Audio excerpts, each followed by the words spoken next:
prefer the cheese one. Did you want this? Oh, thank you.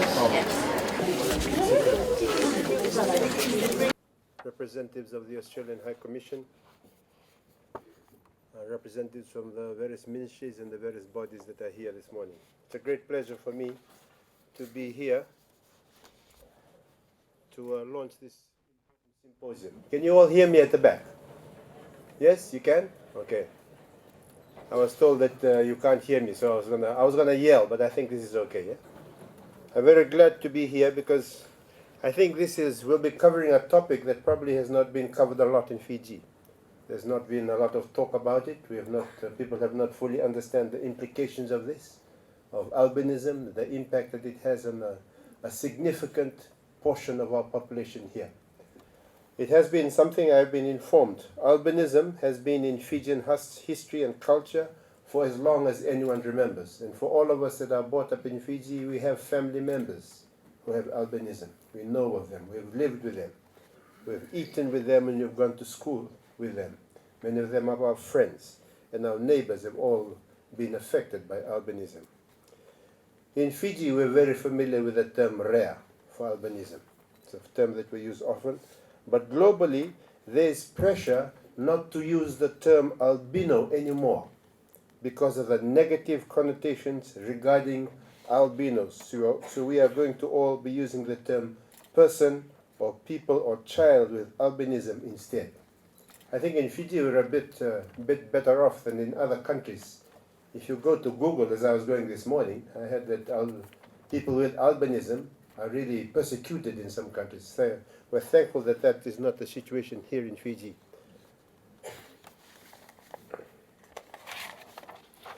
Globally, 2015 was the first year of the United Nations designated Albinism Awareness Day on June 13th. And this was triggered by the support of the recently formed World Albinism Alliance, WAA, in response to global discrimination and isolated areas of violence towards people with albinism. The president of the World Albinism Alliance, Sherry Parker, is an Australian palliative care specialist doctor who was a prior president of the Albinism Fellowship of Australia, and she sends her wishes of message of heartfelt support to the Fijians, to all of us here, for the initiative that we are at today.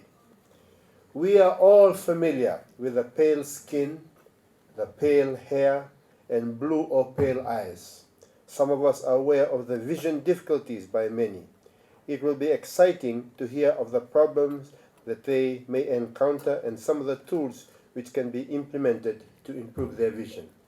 From government's point of view, one of the important things that we need to take into account in this issue of albinism, because it's all about inclusivity.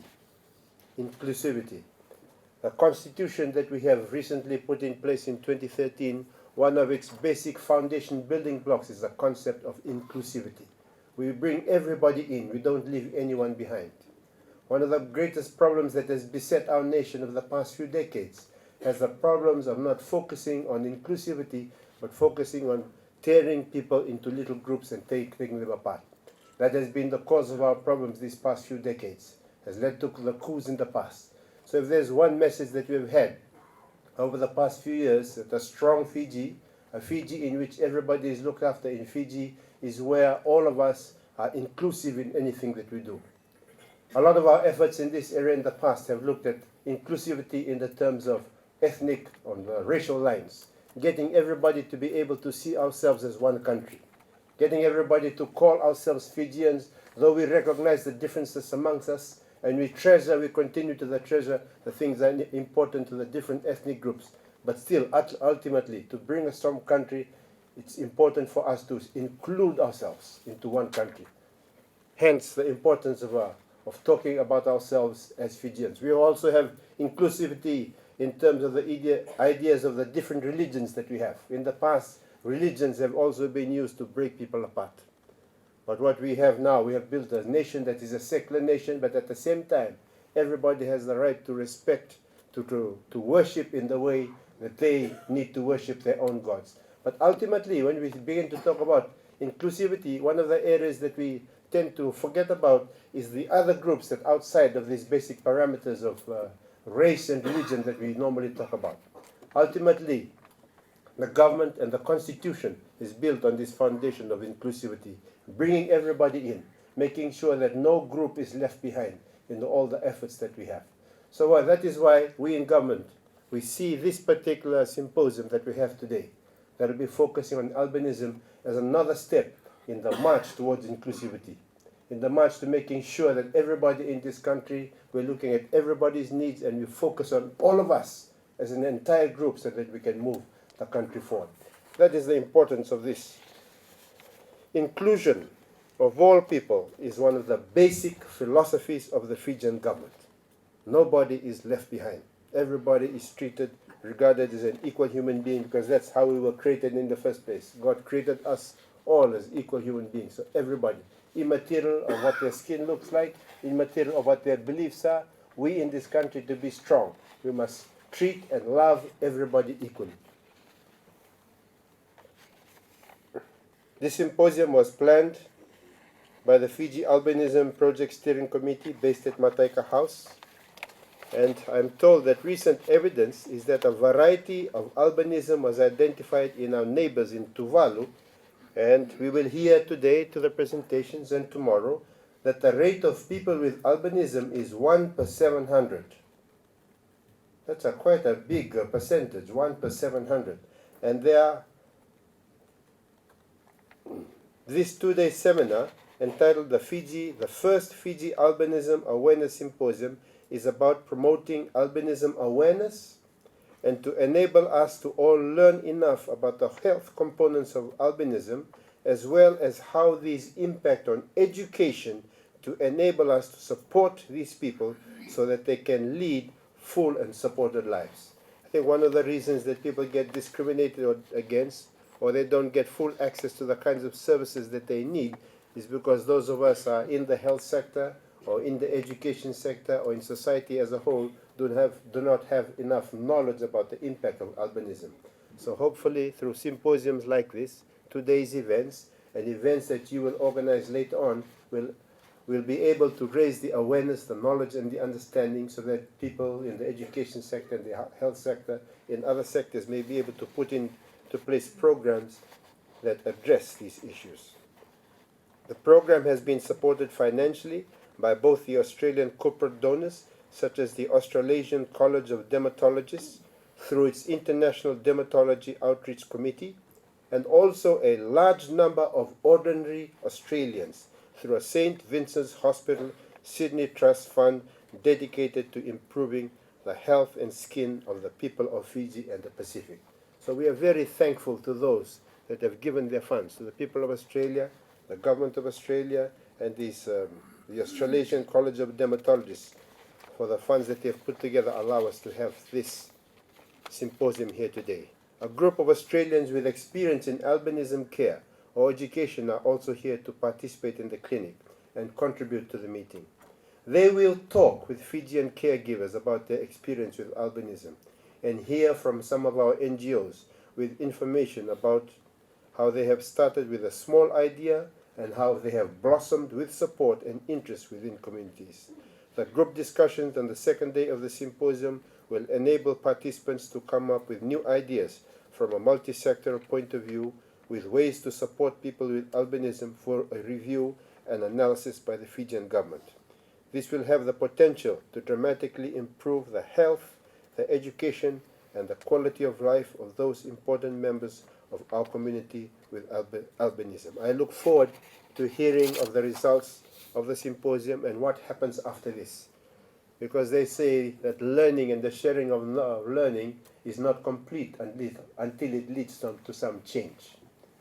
If you have new knowledge and it does not lead to a change in behavior or to a change of policy or to a change to how things done, that learning is not complete. So hopefully, as a result, I look forward to hearing of the fact that after this symposium, there will be new awareness raised, and as a result of this, new initiatives, new ways of doing things that will have an impact on the lives of those with albinism, so we can make sure that they are included, they are brought into the greater part of our society, and that we can help them to enjoy the fruits of what we are trying to develop in Fiji a country that looks after all of its people. I wish the symposium well, and God bless you all. Thank you today to the Honourable Minister for Health, Mr. Jone Usamate, Dr. Mike Kama, Dr. Louisa Chikamatana, for your words and welcome to Turanga Toke, Navu Ratu Meli, and his wife Andy Francis, permanent secretaries, especially my good friend, Permanent Secretary Dr. Tui Thakau, ministry staff, members of the Australian diplomatic staff, invited guests, members of the Fiji Albinism Project, supporters, friends and family, as well as especially to the participants of this symposium with albinism and the family members of the people with albinism for whom this symposium is designed to support. This is indeed a fine honour to be invited to be part of the opening session for the first Fijian Albinism Symposium. I'm going to briefly describe to you how this symposium came to be. I'm fortunate that my relationship with Fiji began in the typical Australian way in 1986 with a wonderful, restful, resort-based holiday with my husband Peter, who is here today. It extended when I got to know Dr. Tui Thakau, when he and I spent a year together working at Royal Prince Alfred Hospital in Sydney while we were both learning to become dermatologists, under the tutorship of Professor Ross Barnettson, who was always an advocate of Pacific dermatology. My relationship with Fiji then became more complicated and also more interesting when I was privileged to be involved in what's now a long-term research partnership with the Fiji Ministry of Health in my role as a dermatologist interested in scabies and the skin health of those in the Pacific area. Over 12 years, I have worked with a number of your current Department of Health hierarchy, and these include Dr. Joe Koravaweta, Dr. Kamal Kishore, Dr. Lisi Tikaduadua, who is here today, as well as PS Tui Thakau. In addition, there have been others, including our current Albinism Project Officer, Mr. Aminiasi Koroi, who was also previously is still our Scabies Project Officer as well as some Australians, including Lucia Romani, Professor Andrew Steer, John Caldor, and others. Together we've been quite successful in the scabies world, and we've managed to publish some good articles and make some influence in the area of endemic scabies management. Slowly with time, I became aware that the occasional person with albinism was coming to the skin clinic or being seen in the streets, and quite often the problems that they were having were skin cancers. Sometimes these people were presenting late and being diagnosed late, and I realised that the possibility of skin cancer was not something that they were aware of. Australia, however, has the highest rate of skin cancer in the world, so it seemed sensible that our expertise in sun-related health promotion and skin cancer management should be spread to Fiji to improve the knowledge of the Fijian people with albinism who appear to have skin problems just like our fair-skinned Australians. I was then asked by the NGO, the Albinism Fellowship of Australia, to contact the Fiji Society for the Blind, as they had contacted them through Mrs. Barbara Farouk and Miss Vailisi,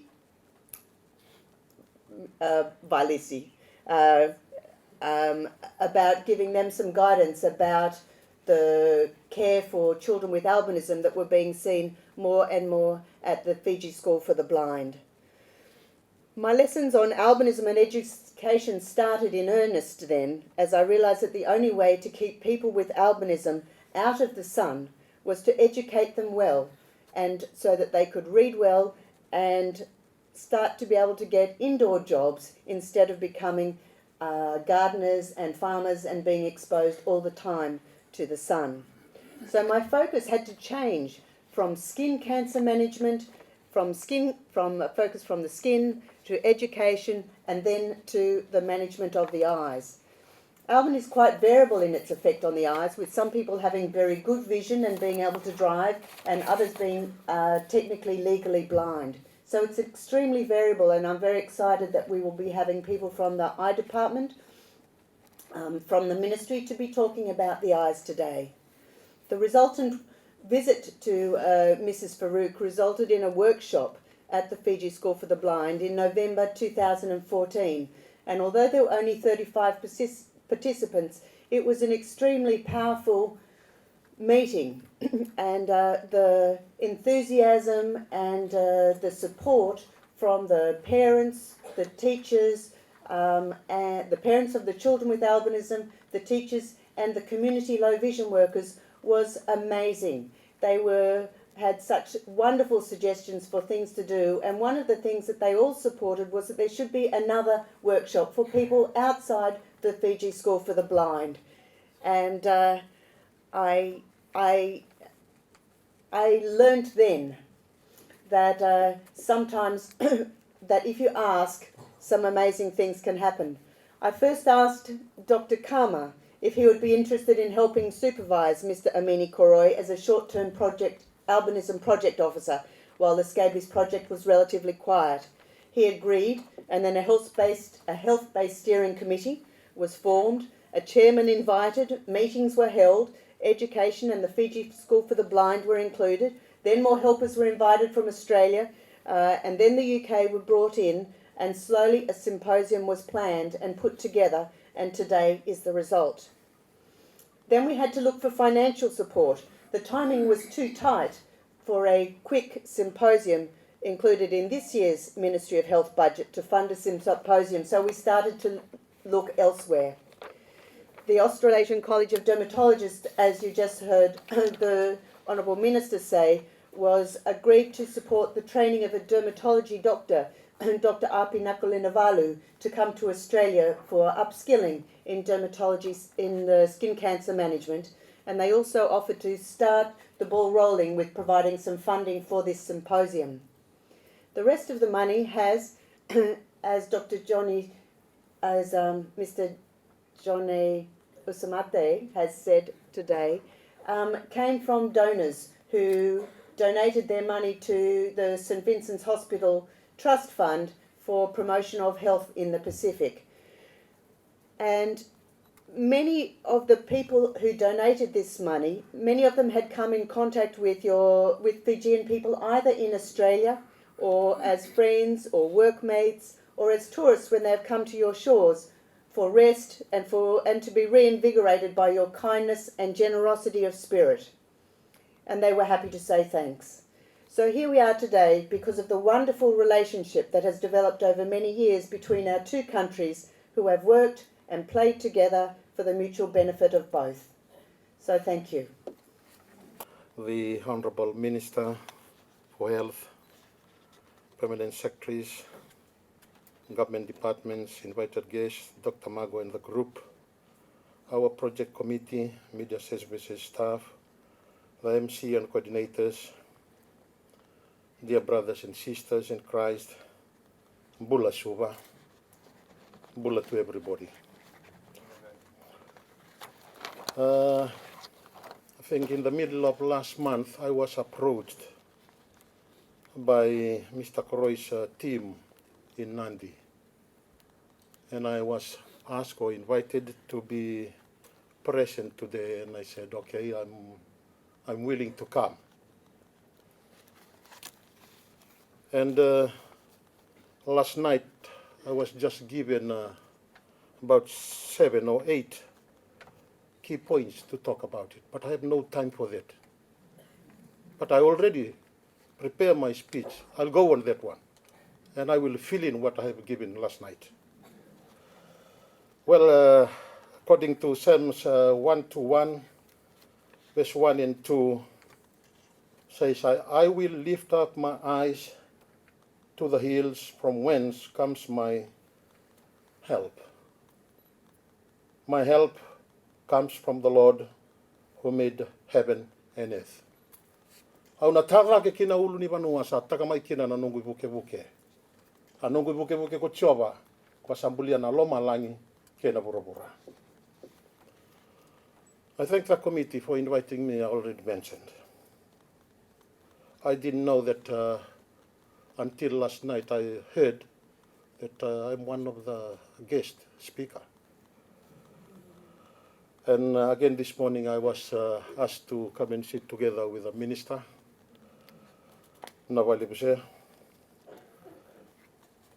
I count this as just a talanoa session for brothers and sisters, medical staffs and everyone here in the room.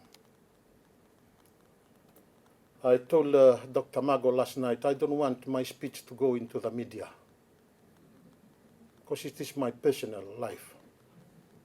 It is confidential. And she said, no, it's for everybody, not you. This is about the story for the 69 years. I have only 9.5 months to reach 70.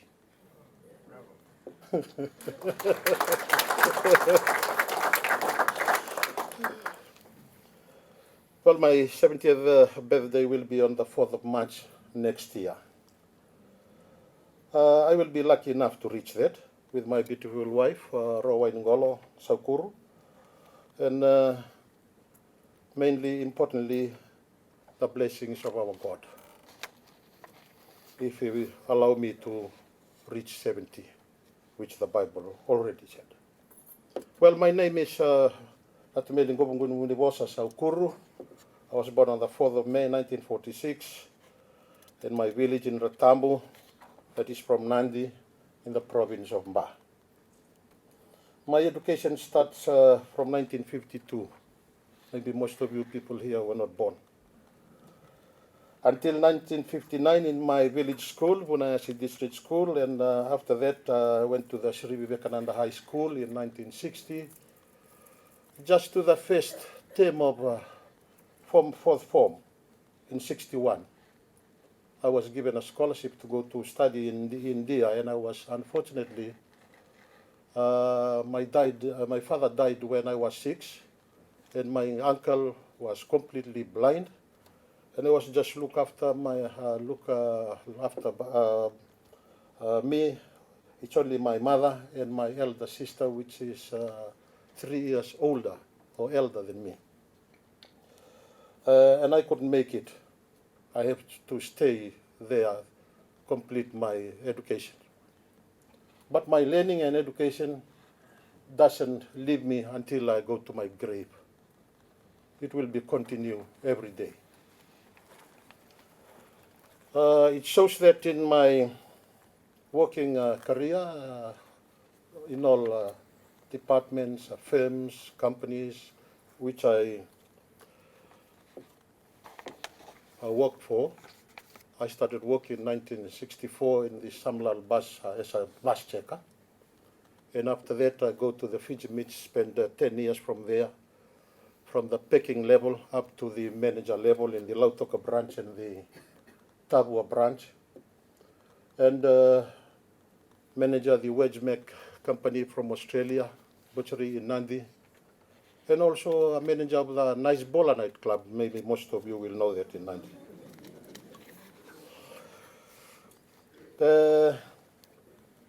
After that I joined the Provincial Council in 1982 and the Great Council of Chiefs in Bau, 1982, then 86 in Somosomo, Tabeuni, and after that, the first school in 1987, I was part of the GCC member tried to solve the problem. In the 7 topics which given to me, told Dr. Mago that all of that topics is inside my notes. I have given her 1 copy of that, but I have another spare copy for the committee. As I said, my working experience goes together with my title as Tauki Nabo. This is the 38th year, from 1977 until today. I still involved in the Fiji pine industries, and I took out some of the commitment for the age is catching up. And I use myself in social services, like the chairman of the Board of Visitors of Nandi Hospital and the Nandi Local Authority. I'm the chairman for but for the last 15 years. And being a chairman of the Nandi Tikina Council for the last 20 years. And also in the Vanua level, start from the village level, the chairman and the Vanua Council, and involved in the Ba Provincial Council and the Ba Holdings Limited as a director and former chairman, and especially in the religion. I'm a member of the Methodist Church in Fiji since birth. At the moment, I'm the Methodist Church in Fiji Holding Trust chairman, who looks after all the idle lands to develop from the Methodist Church and also the Nandi division company. And I was a former vice president of the church in 2003 to 2005. And I also a minister for 7 months in the SDL government in 2006, before I was chased out on the 5th of, not the minister, but well, that is in other commitments, but I go over in meetings, workshops, symposium, in locally and overseas in New Zealand, and mostly this is in the pine industry, and I gain lots of experience in that field. There were not much experience I learned from Form 3 and part of Form 4, but during my working days I gained lots of experience, and I want to say I always share that with the young ones. Well, I got most of the certificates from where I participated, and also I've appointed as a Justice of Peace for the whole of Fiji on the 3rd of August 1998. Before I conclude, sir, I was really touched by your beautiful speech this morning. Which all my brothers and sisters, or the young ones, will come up and see the fruits of this symposium. As I said, I'm close to 70. Whether I will get some grants from the minister or some from the poverty alleviation or whatever, but it will be better to the young ones which they will come in. To you teachers, well, during my school days, I have to ask the teacher. I was lucky I got the courage. I was brought up, as I said, a very, very poor family, but religious family. That is why it took me, I go to the teacher, you put me in front so that I can see the board properly. If not, sometimes he goes out and I just go clear and write the notes. That is where, for teachers are here, please, you have to assist those types, or my brothers and sisters, my sons or grandsons and children, when they come to school. To you, mothers or fathers of those, my dear friends, sisters and brothers, in my conclusion, I already mentioned above that education and is not the limit when you finish school. Age is not the barrier. You have to encourage your children to stand up, not to sit back and watch. Our life is very short in this world. Let's stand up and make sure we take and use the opportunity which God's given to us properly and wisely. Once again, thank you very much, sir, and thank you for the committee for inviting me and giving me the chance to stand in front of you today. Navale.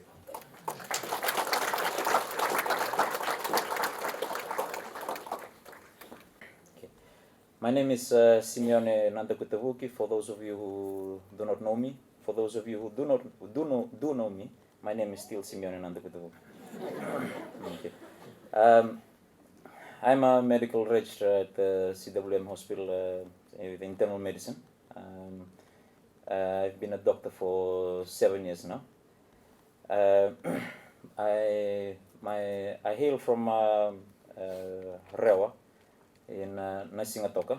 It's a small island, small village. Probably about only 2 houses there left, because most of it is washed away with the floods. Thanks to the government of the day, they managed to put in a barrier to stop the floods from washing our lands away.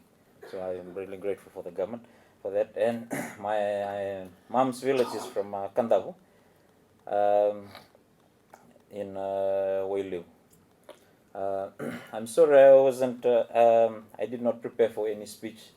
I'm not as flamboyant as speaking as the Mr. Toki Nobo, but I will try and share a testimony of my life. And like Mr. Meli Sokur had said, I also wish that my story would not be published, but unfortunately, I think it would be. So, I started education at my primary school was St. Agnes Primary School, class 1 to 8. This was back in 1988. Class 1 to 8, and then I went on to high school in Mars Brothers High School. We are about to win the Deans in the next few days, so for those of you who do not for cheering for RKS, I'm very sorry. Then I went on to do foundation science at the University of South Pacific before I got a scholarship to pursue medicine in the Fiji School of Medicine. My life, to give a brief story of summary of how my life and all the barriers, and I think for those with albinism, I think I was listening to the opening speech by the minister that 1 in 700 is quite substantial statistics if you look at the figures. 1 in 700, that's quite making it quite common. So albinism has, like the previous speakers have said, that it has variabilities in medical conditions, variabilities in genetic disorders, and variabilities in other things. Mainly involves the skin, where there's lack of melanin, and the other ones are it's the eyes. Some are born legally blind, and many are fortunate to have be able to see properly, have a good vision. When I was born, I am the only child of my parents. My parents begot me when they were quite late in their years. I guess my dad would probably be about 42 at that time, and my mom would probably be in the 30s, early 30s. At that time, they were married for a couple of years before they begot me. I did not know much of anything that transpired while I was born, but I guess while I was growing up, and then one time, my mom told me this story. She said, when we begot you late, friends and families probably thought, because I was born an albino, and they thought because my parents were in their late age and there was no other child. So my mom used to say, people used to come and say, that was the things that they mentioned, meaning that they suggested that I would probably won't be live long. They would probably not live long enough to see me work, and because of my condition, it would probably be getting probably with no offense, but getting probably a good job would probably be something of a barrier because of my condition. Well, my parents are still alive now, and I'm still supporting them now. So I've been a doctor now for 7 years, and it has just gone to show that what the things men say is impossible with God. All things are possible. I started off with my early careers in my primary school years. I could not see the board clearly. I had to sit right in front. And I guess at that time I would not blame the teachers, because I think the teachers, they were also not aware of the condition. So they usually try and treat me as just like the rest of the children. So when I would ask them that I would not play in the sun, they said, no, every children have to play. That's a requirement of the Ministry of Education, physical activity. Yeah. So, and then while I was in my early primary school years, I always come last in class for the first few years. Well, most years, that is. I always come last in class, and that was a school roll of about 42, and I was always the one getting 42. I was used to the number 42 until I reached class 6, class 7. So when I came 41, it was unusual, because I was used to the number 42. I remember back in my early primary school years, we went for parents-teachers interview with the teachers, and they had mentioned to my parents, they said, I think we'll just face it, your son is not academically gifted, and he's also, because of his skin condition, I think he's probably not seeing the board properly, he's not academically gifted. Why don't they suggested it, why don't we try and put him on a special school at that time? I remember the current leader of the opposition right now, Rote Momokepa. She used to be education officer, senior education officer. She used to visit us a lot, because visit the school, and she knew me because of my where I was from, and she used to recommend to the teachers. So I think this boy, he needs special attention. He's probably not fit for the school here at that time. So that was the usual for us. My parents used to say, we just give him another chance. We give him another year, see how it goes. So we used to go. So another year would come, back to number 42. So I was used to the number 42. Yeah. Until I think around about class 6 and 7, and my dad talked to me and said, son, what do you want to be when you grow up? I said, initially I said, Dad, I'm not sure. I'm not really sure what I want to be when I grow up. He said, no, he said, look, my grandfather, my namesake, was a doctor also. And so he mentioned to me, son, do you want to be a doctor? I said, no way. I told my dad, there's no way in the world I would become a doctor.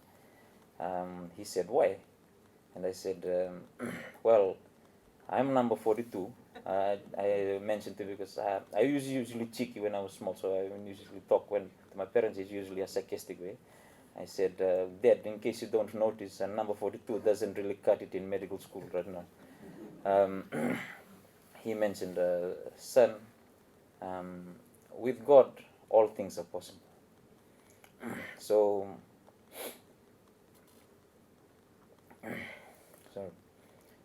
I guess he introduced me early to God, the Lord Jesus, and he mentioned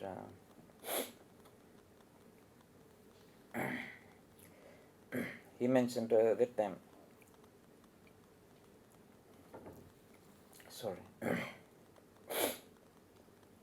He mentioned that time, if you give a chance to God and ask God to help you, and if you ask God to help you and then God do help you, what will you give him in return?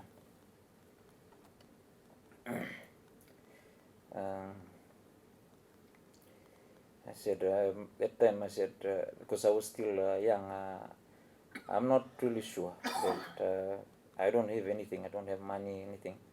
Only thing I have is my life. And, he said, that's what you're going to give him.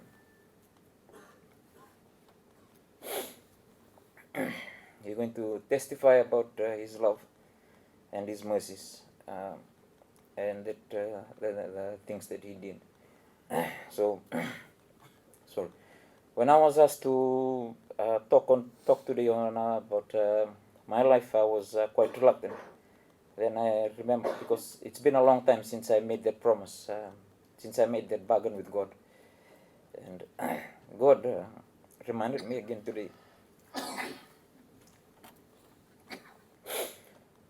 Sorry, reminded me again today of that early promise I made as a child.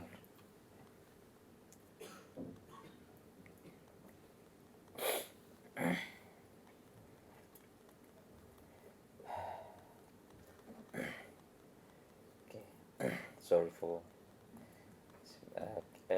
God reminded me again today as that early bargain I made as a child with him.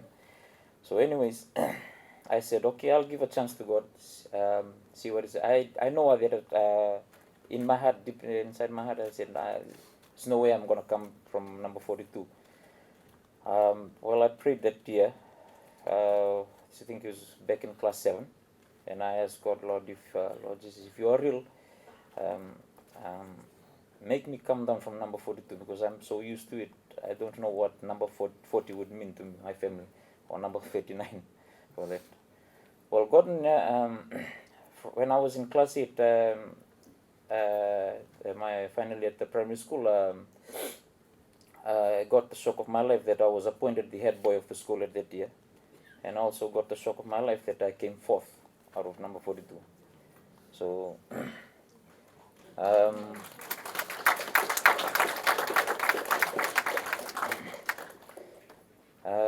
I also got into high school, Marist. I think that year, 1995, it was there was a cutoff mark. I'm not pretty sure right now. It's been a long time.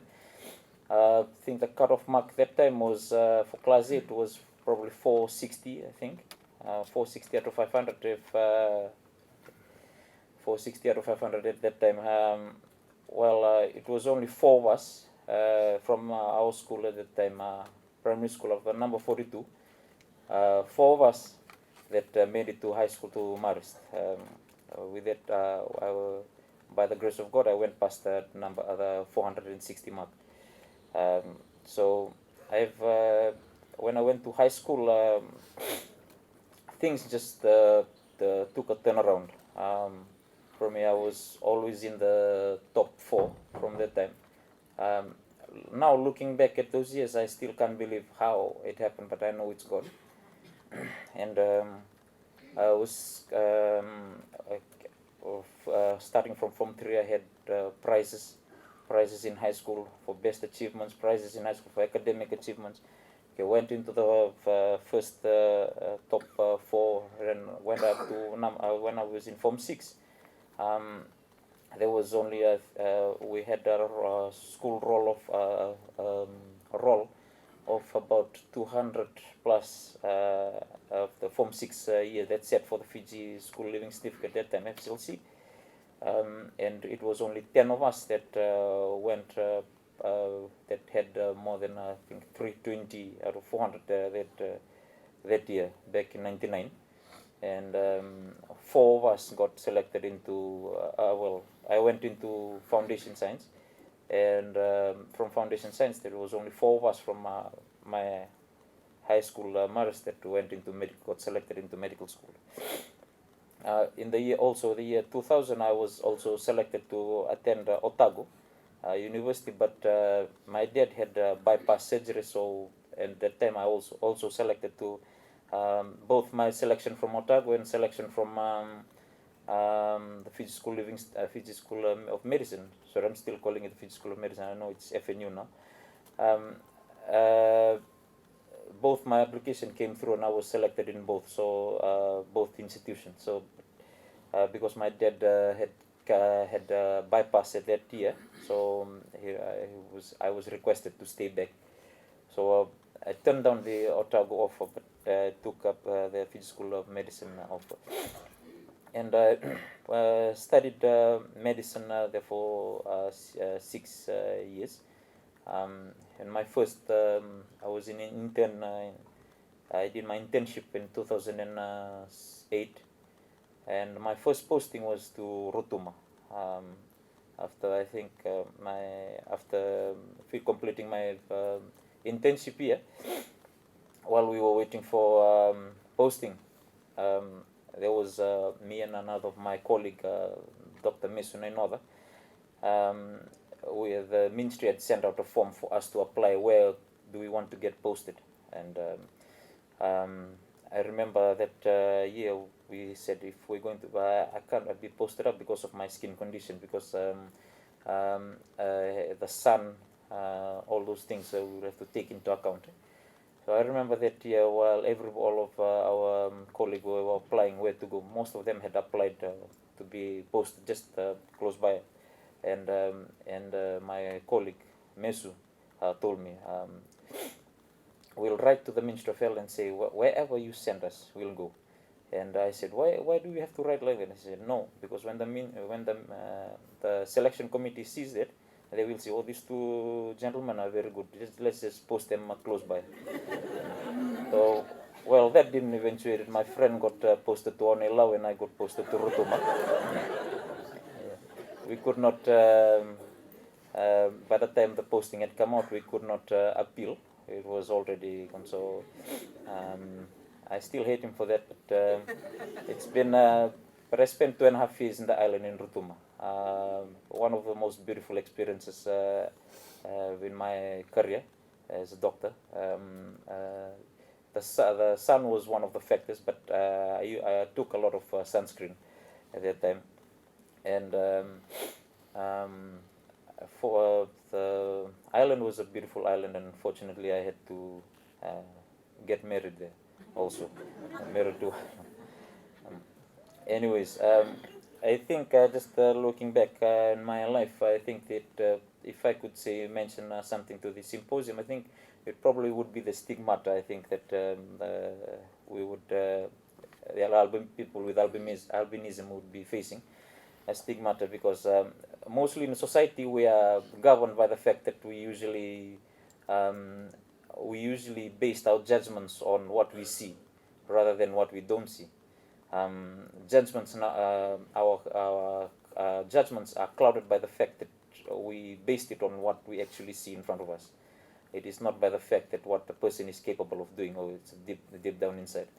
I think that probably is just one of the thing that people need to realize and see. People with albinism, while I was growing up, I would find that we would often be teased a lot. We would often be teased a lot. We would also often be discriminated at times. Discriminated to the fact that that I guess it's not the fault of the people, because it's just the lack of awareness. And this is one thing that I'm really appreciative of the organizers of this symposium. At least we can get people to be aware of those who are living with, those who are born with albinism. Albinism, by the fact, is not a disease, because a disease is an acquired entity. A disease is something that you acquire along the way. It's not a disease because it's a genetic disorder. A genetic means it's just a glitch in one of your genes system. Why it happens, we're not pretty sure. Maybe one day God will be able to tell us. But it's not, it's just, I used to think when I was small, when I used to get teased, I used to think, what if the world was all full of albinism and there was just only one person with melanin? We even the playing field, turn the tables. What would it be like? What would it be like? I used to think to myself. Then I thought, no, God didn't make it that way. Variety is usually a spice of life, right? And I think people need to be educated a lot, and then the teachers, I guess, would need to be aware, and also be patient, be more receptive towards children who are with who are born with the condition of albinism. It's you know I mentioned the fact that we usually get discriminated at times. I remember one incident when I was when I started as a medical registrar. I remember coming into the emergency department. There was this family. They were waiting. This gentleman had a heart attack. So he was seen by the emergency department doctors, and they had referred to me to come and see him. So I guess that the family was waiting down there. So I came down, and I spoke to them. Hello, I said, how are you? And they said, oh, we're fine. We are just waiting for the doctor. I said, oh, okay. I said, is he coming anytime soon? He said, yeah, they mentioned to us he's coming. And I said, okay, you mind if I have a look at him? He said, no, we're waiting for the doctor. I said, oh, I'm the doctor. He said, really? You're the doctor? I said, yeah, unfortunately I'm the doctor. So you have other two choices. You can here wait for the doctor next morning. I can see you now and admit you. I said, no, we will be you can see us. And later on, I was talking to the patient. The patient, when he was discharged, he said, Doc, I didn't even believe that you were the doctor. I said, yeah, I get that a lot, so it's not used to it. Anyway, I'm just reiterating what Minister had said about this symposium. It's just an eye-opener. It's just an awareness.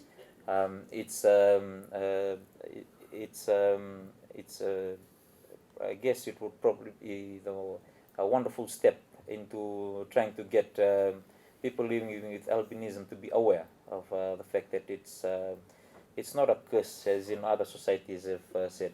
I overheard the minister had said, and we are fortunate in Fiji that we are not as violent or as radical as other countries. South Africa, for example, they kill people with albinism because of witchcraft beliefs. It's just the fact that it's living with an albinism it's not a curse. It's not right now. I realize it's not a curse. No, I mean not right now, but I've been realizing it's not a curse. It's not something that we look down upon. Whereas those with a family has a child who is born with albinism, that they tend to look down upon on the child. It should not be that case. Every child, I believe, should have the capacity, should have given the equal opportunity to thrive. I believe that every child, irrespective of what condition that they have, given the right opportunity, even the playing field, they would probably do well. With these few words, and I take this opportunity to thank the organizers again for inviting me to speak. Thank the Honorable Minister, Mr. Jone Usamate, the organizers, Mr. the Toki Navo, Mr. Melissa Okuru, Mike Kam, and the rest of the organizers. With these few words, thank you very much.